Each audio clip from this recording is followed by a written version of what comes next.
Bonjour à tous, bienvenue pour ce nouvel épisode d'Interaction. Chaque vendredi, rendez-vous à 14h30 jusqu'à 15h et des brouettes pour parler gestion. Vous le savez, Interaction, c'est la première émission de gestion 100% interactive. Vous avez la parole, profitez-en. Posez-nous toutes vos questions. On commence par la rubrique Actualité.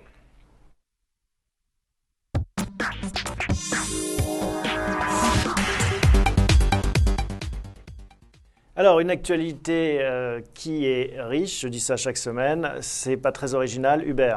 Alors, la semaine a commencé, ou elle a commencé avec la fin de la précédente, comme souvent, avec cet échec, ou ce vide que nous laisse le G20. Alors, c'est un vide géopolitique, bon, ça, on va peut-être pas trop en parler, mais c'est un vide sur la croissance. Les grands de ce monde se sont réunis, ont constaté que la croissance n'était pas terrible dans presque tout le monde, sauf les États-Unis d'Amérique. Et la Chine, voilà, du coup, ils s'en fichent, parce que les Chinois et les Américains vont pas si mal. Hein. Les Chinois vont pas aussi bien que ça. C'est-à-dire qu'on a effectivement la mutation du secteur manufacturier, de l'exportation, vers l'interne. Ça se fait pas sans mal. Ça se fait aussi avec des taux de croissance qui sont très réduits. Hein. On va avoir les 7% qui nous laissent rêveurs, qui sont le plus bas depuis 20-25 ans. En revanche, en Europe, c'est vraiment la confirmation de cette panne qui fait un peu peur, même si, évidemment, le moteur allemand est en panne à la fois sur ses clients qu'il a ruinés, si j'ose dire, la France et l'Italie, et sur l'Europe centrale avec le problème ukrainien. Donc, on voit que on espère la croissance, mais on est quand même dans la gestion des égoïsmes, avec peut-être des banques centrales à la manœuvre, mais au Japon, par exemple, quand même une mauvaise nouvelle. La TVA est remise, le Premier ministre démissionne. Donc les banques centrales à la manœuvre, oui.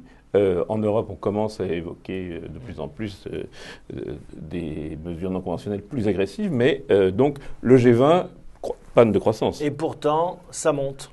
Et alors, bourse ça monte. Oui, ça monte parce que les grands mouvements ne sont pas remis en question en fait. C'est un problème de temps, et ce qui génère de la volatilité. Mais on est toujours sur un problème les grands mouvements, comme je le disais à l'instant, ne sont pas remis en question. La Banque centrale européenne dit qu'elle va faire le job. La Banque du Japon est en train de le faire aussi. Après qu'on retarde la TVA au Japon, c'est pas étonnant. C'est plutôt une bonne nouvelle. C'est plutôt une bonne nouvelle. Et puis ce qu'on va voir, c'est que le yen est en train de s'affaiblir contre les autres devises, qui rend ses produits beaucoup plus compétitifs, et ce qui est un relais de croissance pour le Nikkei, notamment. Bon, voilà ce qu'on pouvait dire sur cette semaine. En effet, un constat, les indicateurs d'activité, notamment en zone euro, sont mal orientés. Alors, la deuxième chose, les banques centrales, hein, les minutes de la Fed, comme on les appelle, c'est-à-dire les positions de tous les membres de l'Open Market Committee, qui montrent que la mode a changé. L'inquiétude, c'était l'activité. Maintenant, on regarde d'autres indicateurs, donc on voit bien que ça évolue. Et puis l'inflation est vraiment la question, et puisque la question qui se pose, c'est quand est-ce qu'on remontera les taux. L'inflation aux États-Unis. Aux États-Unis, alors en Europe, c'est encore beaucoup plus le problème, puisque M. Draghi a même dit cette semaine, je cite, que les indicateurs d'inflation étaient arrivés à des niveaux extrêmement bas. Alors extrêmement bas, on ne peut pas aller beaucoup plus bas. Bon, on a vu l'essentiel là pour l'actualité de la semaine. Non, alors l'actualité de la semaine dans les valeurs, deux OPA, alors une gigantesque aux États-Unis et une plus modeste en France, dans le secteur des parapétrolières, puisque Halliburton va peut-être devenir, s'il réussit son OPA, plus gros que Schlumberger, donc c'est un truc absolument énorme, et que Technip fait une offre sur CGG qui fait monter de CGG de 20%. Alors c'est probablement un indicateur de quelque chose. Sismique. C'est un indicateur, c'est le moins qu'on puisse dire. Ce qui est intéressant dans ce qui se passe aujourd'hui, y compris en France, c'est qu'on est touché par les problématiques du gaz de schiste, de la baisse du prix de l'énergie dans des proportions considérables.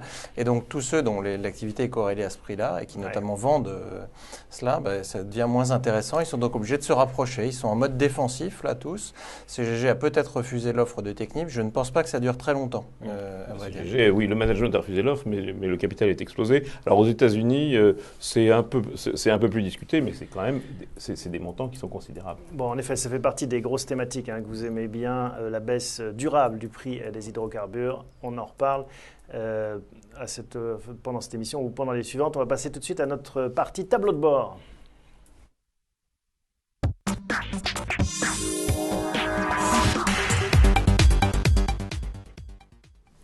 Alors, vous en avez l'habitude maintenant, hein, on suit plusieurs indicateurs, une douzaine pour être précis, avec des feux vert, orange ou rouge, pour savoir si on peut traverser ou pas la route sans danger. Qu'est-ce qui a changé cette semaine, Thomas ?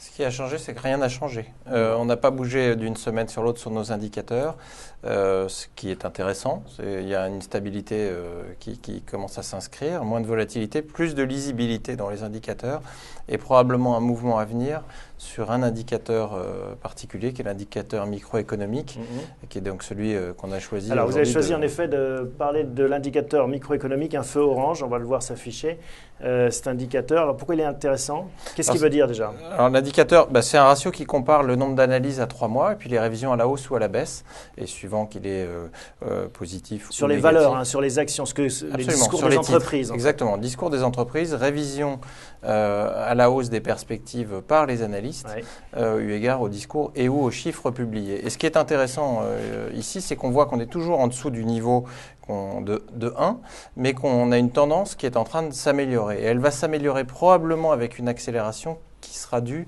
notamment à l'impact plus important que prévu de la baisse du coût de l'énergie sur les comptes de résultats des entreprises. Alors, en dessous de 1, ça veut dire que la révision est plutôt négative ? Sur les européennes, juste également sur les effets de la baisse du dollar, qui a été la grande leçon des discours des entreprises au moment des trimestres. Mais je voudrais qu'on comprenne bien ce graphique. Tout d'abord, en dessous de 1, ça veut dire que les révisions sont encore négatives, vont dans le mauvais sens, mais malgré tout, on se rapproche de la barre de 1 où la tendance s'inverse. Et alors, on a oui, ça revient à peu près à ça, si vous voulez. Pas, ce qui compte, c'est la révision des analystes. Et ce qui est intéressant, c'est de voir le mouvement plus que le chiffre ponctuel.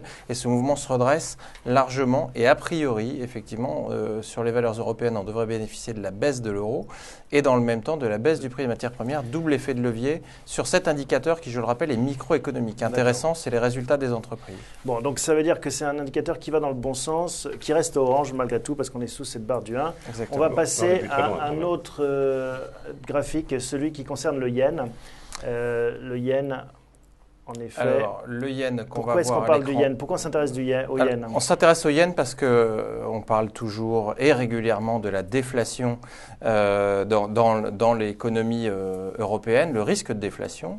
Ce risque de déflation, il est partiellement apporté via l'Allemagne par la guerre que se mènent à distance l'Allemagne et les Japonais qui sont présents sur les mêmes marchés. L'industrie, machinisme.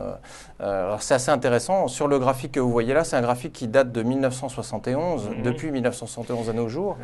Et ce qu'on a vu, c'est que le yen, donc cette courbe que vous voyez matérialisée par la flèche qu'on voit, c'est les variations du yen et par rapport à l'euro et au dollar. Et on voit que la tendance depuis 1971 jusqu'à 2001, ça avait été un renforcement du yen qui était monté en gamme à l'époque sur tous les produits qui construisaient. Il y a la montre à quartz par exemple, c'était juste après l'exposition universelle d'Osaka.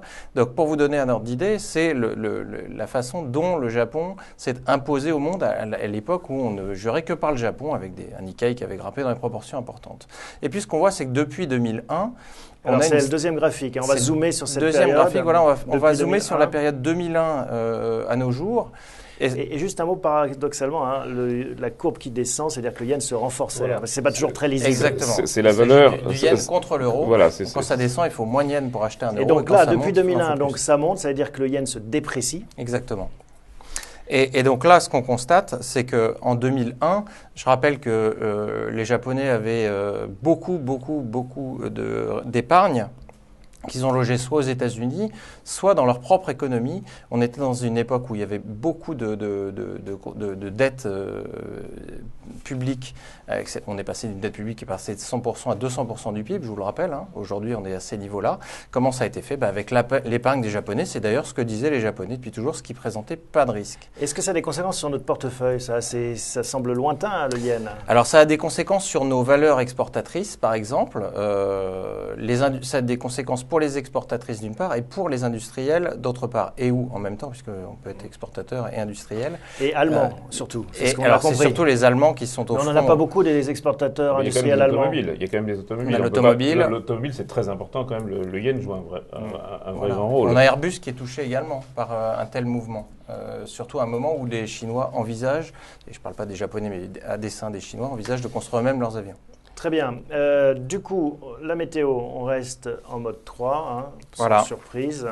Sans surprise, cet indicateur micro, pour revenir à celui dont on parlait, on le surveille beaucoup parce que lui peut nous faire basculer dans un autre mode, plus Favorable. optimiste, plus favorable. Revenir en mode 2, par exemple. Revenir par exemple en mode 2 et ce serait si d'aventure les politiques s'y mettent et que la BCE décrète qu'elle va mener un quantitative easing, on pourrait rapidement se retrouver même en mode 1 d'ailleurs. Hubert, Alors là, ça changerait évidemment l'orientation du portefeuille, dont on va reparler. Ce qui est important dans ce graphique, c'est bien de regarder ce qui se passe en bas, c'est-à-dire de regarder ce qui s'est passé depuis 2000, et de voir qu'on n'a pas toujours été en mode 3, comme on a l'impression, puisqu'on commence cette émission depuis un mois, qu'on est tout le temps en mode 3. Le mode 3, c'est le gris qui est en bas, Voilà. mais le mode 4, le mode 4 est noir, mais ça change quand même plus souvent qu'on peut le croire. Et il y a donc des moins souvent que la météo, mais quand même, ça change. Mais il y a des moments où on peut capter la création de valeur, ce qui est l'objectif d'interaction. L'interaction, c'est bien de capter la création de valeur dans les périodes où elle est là, et en revanche, de temps en temps, d'ouvrir le parapluie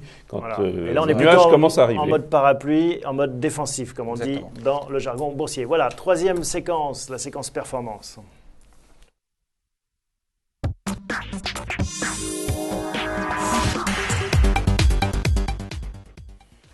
Alors, si on regarde la performance de cette semaine, on va voir le graphique. En effet, on voit quoi, Hubert?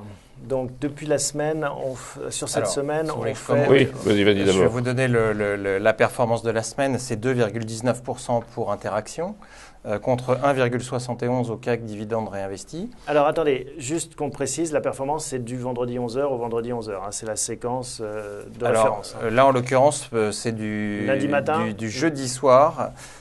Au jeudi soir, donc du jeudi 14 au soir. D'accord, donc jeudi, mais pour dire que c'est une période comparable, exactement, bien sûr, pour l'indice et Interaction.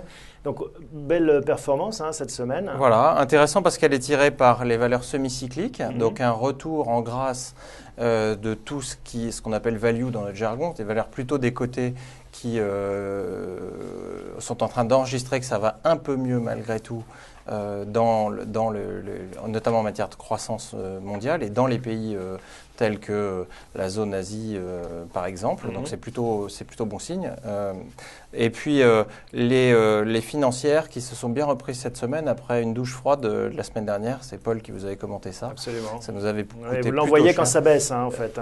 Voilà, mais il faut savoir parler des hausses et des baisses. Et ce qu'on voit, c'est qu'en rouge, le fonds s'est plutôt bien comporté et qu'au milieu de ça, nos valeurs défensives ont malgré tout apporté 0,74 de performance. Avec un manque de cyclique toujours, Hubert. Un peu un manque de cyclique qu'on avait souligné la semaine dernière en l'expliquant par la météo 3, mais en revanche, parmi les valeurs d'abonnement, un secteur qui a vraiment très très bien fonctionné, qui est le secteur des télécoms. Alors avec premièrement l'annonce des tarifs de SFR. D'abord les tarifs de SFR qui sont une annonce très importante puisqu'un nouvel entrant ne casse pas les prix, donc ne casse pas les marges. Donc ça a été très très bien perçu. Et puis ensuite des possibilités de revente de Bouygues, donc de Bouygues Télécom. Donc on a vraiment quelque chose, il se passe quelque chose et donc ça se voit de toute façon particulièrement bien dans le portefeuille, donc puisque, les TMT qui sont puisque bien notamment Orange et Bouygues font une très belle performance et tirent et expliquent un peu l'avance,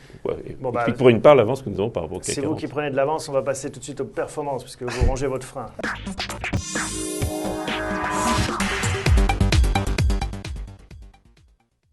Alors, la gestion, notre comité de gestion live, interactif, posez vos questions si vous en avez, n'hésitez pas à nous interpeller.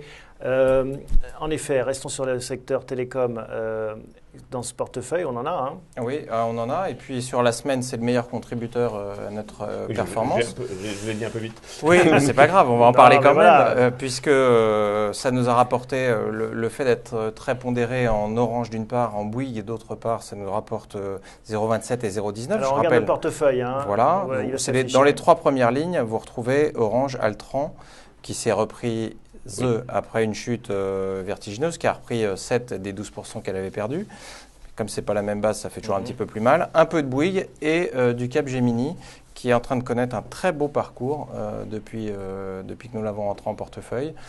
Probablement un ajustement en termes de prix, justement, par rapport à des concurrents internationaux. C'est intéressant de voir ça. Capgemini rentre vraiment dans le concept du portefeuille, reprise américaine et baisse du coût d'énergie qui transmet la valeur ajoutée vers les cerveaux, comme on l'a dit plusieurs fois. Et on est vraiment dans le cœur d'un des thèmes du portefeuille. Alors, puisqu'on est sur ce portefeuille, on va voir les 3 dernières lignes qui baissent aussi. On a Sanofi. Alors, il y a surtout Sanofi.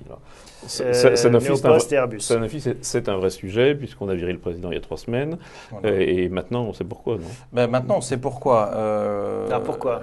Des affaires en cours qui sont assez décevantes, une gamme de produits de nouveaux produits dont on pensait qu'elle serait un peu plus dynamique, agressive. Il s'avère que non, et que ça risque de prendre du temps. Donc ça veut dire que Vibara n'était pas aussi bon qu'on croyait, et que c'est ça la vraie raison fondamentale. C'est pas qu'une question d'ego entre les uns et les autres.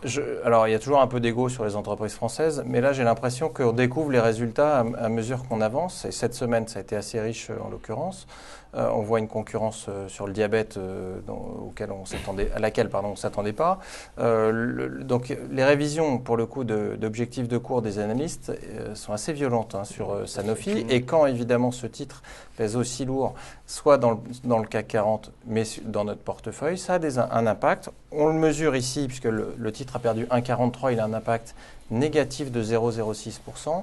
Il est probable, dans les décisions de gestion qu'on verra un petit peu plus loin, qu'on allège Sanofi parce que les nouvelles sont pas bonnes et ça risque de peser sur le cours pendant un petit moment. Donc une première indication, on va sans doute revanche, alléger. On retrouve en queue de classement Airbus, c'est relativement injuste, que les chiffres du 3e trimestre sont bons. Airbus marque des points contre Boeing à peu près en permanence. Et ça peut monter jusqu'au ciel pour le coup, Airbus. Et c'est une valeur qui peut remonter jusqu'au ciel. Je pense qu'il n'y a pas de raison de paniquer. Alors Sanofi, en revanche, on peut se demander s'il faut effectivement en garder combien. En garder, non, parce que si on perd du potentiel, je ne vois pas pourquoi on le garderait. C'est une valeur défensive. Alors attention, elle répond bien à ce qu'on lui demandait. C'est presque 6% de notre portefeuille. Là. Oui, c'est important. Il n'est pas exclu qu'on s'en débarrasse au profit Complètement. Passer à zéro. De passer à zéro. Dès lors que le potentiel est révisé à la baisse, et ça semble être le cas, on a un potentiel qui est inférieur au potentiel moyen du fonds et de l'indice. Je ne vois pas trop pourquoi on garderait cette valeur en portefeuille. À ce bémol près que effectivement c'est une valeur défensive, on ira peut-être en trouver d'autres ou en renforcer d'autres du portefeuille. Bon, donc on vend Sanofi, on ne s'allège pas, on vend Sanofi cette semaine. On peut revenir dans le portefeuille, on peut dans les défensives, on peut ne pas s'interdire dans les semaines qui viennent de regarder un dossier comme celui d'Ipsen, qui est une belle valeur et qui n'est pas de la taille bien sûr de Sanofi, mais qui est une belle valeur et qui n'est pas en avance, elle, en termes de valorisation. Ça amène une autre question. Exactement. On a Neopost aussi parmi les reculs de cette semaine et on voit que dans votre portefeuille, vous avez plutôt des grosses capitalisations. Il y a plutôt dans l'interaction des grosses valeurs. Neopost, ce n'est pas exactement la même taille. C'est une des rares d'ailleurs plus petites. Oui, c'est une des plus petites qu'on ait en portefeuille. Neopost, c'est une entreprise qui est en plein recovery et notamment qui avait subi la crise de 2009, qui était une crise essentiellement financière dans ce groupe. On en est au 3e ou au 2e LBO ou 3e LBO, je crois, sur l'entreprise. Il s'agit aujourd'hui de comprendre que les cash flows commencent à être au rendez-vous et de façon qu'ils ont fini leur mutation, leur mue plus exactement, et que l'entreprise commence à délivrer. Ça fait partie des small mid-cap, on va dire plutôt que small cap d'ailleurs, qu'on a en portefeuille et qu'on pourra être amené à renforcer ces small et ces mid si l'indicateur dont je vous ai parlé tout à l'heure c'est en mode 2. peut bien nous ramener en mode 2. Et c'est un concept américain, donc c'est pas le moment de le lâcher. Alors what else? What else? Les banques. Les banques sont sous surveillance. Les banques, on en parle, quand on parle des banques dans les journaux, c'est pas très bon signe.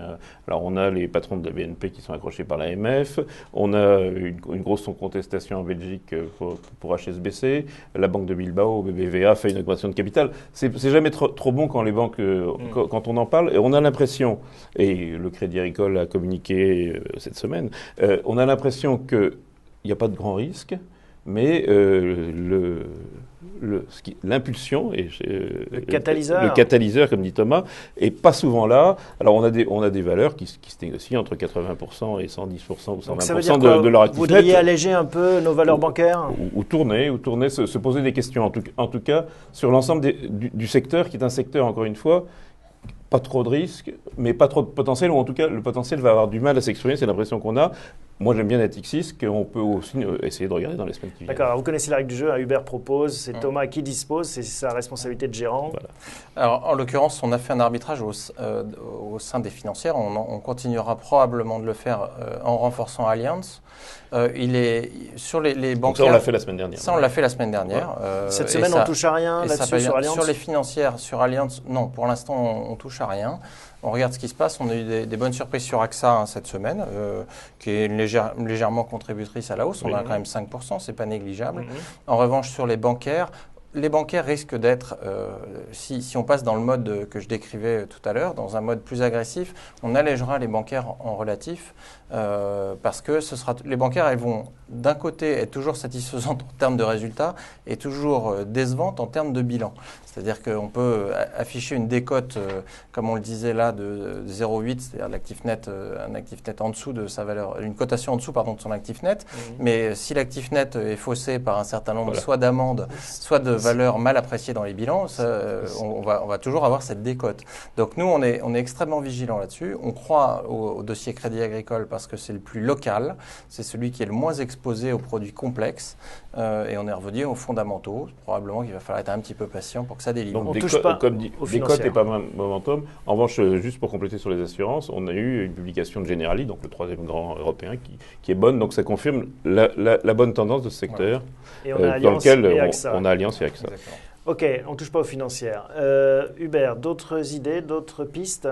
Alors, je reprends l'idée qu'on a évoquée la semaine dernière des valeurs qui profitent soit du dollar, soit de la hausse américaine, soit de la hausse de la croissance aux États-Unis, soit des deux. Donc, on avait évoqué Deleuze il y a 15 jours, et je sais que Thomas l'a regardé.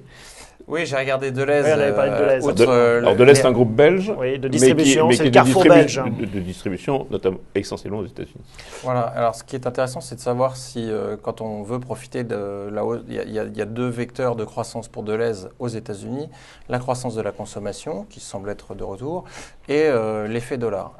C'était un peu ce qu'on avait imaginé. En regardant un peu plus les chiffres, il apparaît que le dollar est quasiment totalement couvert chez Deleuze pour éviter l'effet devise. Donc, on n'aura pas ce vecteur-là. Pour ce qui est de la croissance, notamment de la consommation, dès lors qu'elle sera un petit peu plus avérée aux États-Unis, il n'est pas exclu qu'on revienne sur Deleuze, qui est pas trop cher. C'est pas extrêmement cher. Voilà, c'est la contrepartie de ça. Deleuze sous surveillance. Alors, toujours dollar, croissance américaine, croissance des transports, etc. Donc, il y a le dossier Accor, qui est un dossier qu'on pourrait peut-être aussi, quand on changera de mode, regarder de plus près. Voilà, je pense qu'Accor, on le rentrera aussi en portefeuille quand cet aspect consommation, notamment aux États-Unis, sera au rendez-vous. On a eu les chiffres sur l'Europe qui sont moins décevants que prévu, à vrai dire, et on pourra avoir l'effet de levier dollar. Dès lors qu'on passera dans l'autre mode, encore une fois, ça ferait partie des titres qu'on rentrera probablement. Et le tournant numérique est une bonne. Et en plus, il y a une bonne stratégie. Il y a une histoire stratégique en plus de l'effet volume normal. À propos de numérique, les logiciels. Alors, logiciels, on n'en a pas. On n'a pas de SAP et on n'a pas évidemment de Microsoft. Parce qu'on a les logiciels américaine, on n'a pas de SAP et on n'a pas de Dassault Systèmes. C'est cher. Pas encore, c'est cher. Et il faudrait pour ça avoir plus de visibilité, qu'on soit dans un mode différent où on est prêt à payer la croissance encore un peu plus cher qu'aujourd'hui. Aujourd'hui, les valeurs dites de croissance sont encore un peu chères, de mon point de vue, pour qu'on s'intéresse à rentrer dedans dans le contexte actuel. Bon, en résumé, qu'est-ce qu'on Donc, en résumé, on vend du Sanofi. On vend Sanofi. Et alors, pour jouer l'Amérique, il y a d'autres idées. Il peut y avoir Amérique de l'industrie. Zone Asie, on va acheter du Schneider. Voilà. Alors, pourquoi est-ce qu'on s'intéresse à Schneider? Alors, d'abord parce que Schneider... J'aime bien l'idée que Schneider déplace son siège social vers les zones où ça bouge, et ils arrivent dans une zone où ça va bouger. C'est en Asie. Hein. En Asie, notamment la Chine, via toute la croissance de l'habitat, la montée en gamme de la Chine. C'est un des vrais sujets. Il ne déplace pas encore le siège, il déplace plutôt le COMEX. Le siège du président. Oui, alors d'accord, on va dire ça comme ça. Mais pas la boîte aux lettres encore. Voilà, donc la boîte aux lettres est restée chez nous, on est content. Avec la Poste, on est toujours confiant. Donc, je trouve juste que déplacer le COMEX dans la zone où on va pouvoir humer, entre guillemets, l'air du temps et la zone de croissance, ça ne me semble pas être une mauvaise idée. Ce qu'avait fait Vibarer aussi, il était parti à Boston. Hein. Oui, mais c'est encore Mais pire. t'es tout seul. Oui, non, mais par ailleurs, la pharmacie, c'est quand même aux États-Unis. La pharmacie et la publicité, c'est deux domaines où c'est vraiment aux États-Unis. Bon, pardon, c'est une parenthèse. Oui. Schneider, c'est vraiment une valeur qui est certes européenne, certes française et allemande, mais qui donne des effets de levier qui sont très importants aux États-Unis et qui ont été un peu ignorés dans toute la période de crise. Et valeur dollar. Et c'est une vraie valeur dollar. Une vraie valeur dollar, moins de couverture du change. Je trouve ça intéressant de la pouvoir logique de transition énergétique aussi. Bien sûr, ils travaillent sur toutes ces problématiques-là avec un certain nombre de produits innovants qui ont été présentés récemment, notamment en matière domotique. C'est intéressant. Vendre Sanofi et prendre du Schneider, ça tilte le portefeuille en matière de risque notamment. Voilà, en matière de risque, certes, mais également en matière de potentiel et de dollars. Et ben, si ça tilte, c'est bien. Donc vous retenez cet arbitrage cette semaine. On vend notre ligne Sanofi et on la remplace par une ligne Schneider. Vous nous avez apporté un autre graphique, Thomas, avant qu'on ne se quitte. Oui, pour parler de risque. Pour parler de risque, voilà. Alors, on va parler de bêta. Ce n'est pas une insulte en bourse. On va voir ce graphique, l'analyse du bêta d'interaction. Qu'est-ce que c'est le bêta? C'est la sensibilité. Peut-être commencer par l'alpha. C'est ni vous, ni moi, ni lui, c'est ça. C'est exactement. C'est la sensibilité du portefeuille à un indice. C'est toujours relatif. L'indice a un bêta de 1. Le bêta d'interaction, il correspond à ce qu'on a voulu construire. Alors, est-ce que c'est une bonne nouvelle? Pour moi, c'est une bonne nouvelle. C'est que le fonds réagit moins que l'indice. Il a donc un bêta de 0,9. On verra aussi qu'en termes de volatilité, au moment où nous parlons, la volatilité, vous savez, c'est l'écart autour de la performance. La volatilité, aujourd'hui, avec 25 valeurs, on a une volatilité de 14. C'est un chiffre. Le CAC 40, qui a 40 valeurs, a une volatilité de 15. Donc, on a réussi à faire aussi bien que le CAC avec moins de volatilité. Moins de risque, donc. Et on a bien un portefeuille qui est défensif pour l'instant. Et vous avez à l'écran le palmarès des risques. Alors, juste pour qu'on comprenne bien, si l'indice prend 10 points, le nôtre, Interaction, prend 9 points. Exactement. Et s'il en perd, la même chose. Mais si par ailleurs on a des titres qui se défendent bien, on peut très bien faire mieux que l'indice. Ce qui explique qu'on ait fait mieux que l'indice, par exemple cette semaine. Alors justement, voyons voir cette contribution au bêta du portefeuille. C'est la colonne centrale la plus importante. Exact. Alors, oui, AXA mène la danse puisque 5% c'est un point important.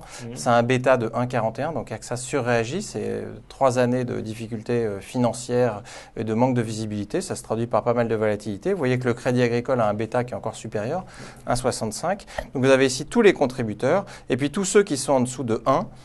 Sont des gens qui sont moins risqués, entre guillemets, parmi lesquels, d'ailleurs, on peut voir Neopost, par exemple, curieusement, mais son comportement récent en a fait une valeur quasiment défensive, entre guillemets. Et puis, on retrouve Allianz, voilà. Eurotunnel. Eurotunnel. Total, évidemment, qui a un bêta proche du CAC, forcément, puisque Total pèse 11% du CAC 40. Voilà, mais c'est un indicateur qu'on suit également, et je voulais vous le présenter. Mais on voit que le bêta, c'est du positif et du négatif. C'est-à-dire que c'est du risque. C'est du risque. Et donc, on voit bien qu'AXA, c'est un risque qui a payé cette semaine et que Sanofi, c'est un risque qui n'a pas payé cette semaine et qui est au contraire pour lequel on a payé. Bon, voilà, c'est le concept d'interaction, gérer en direct et également essayer de vous faire passer quelques notions, faire un peu de pédagogie et apprendre. On n'a jamais fini en la matière. Merci Thomas, merci Hubert pour ce comité. À la semaine prochaine, rendez-vous, même endroit, même heure.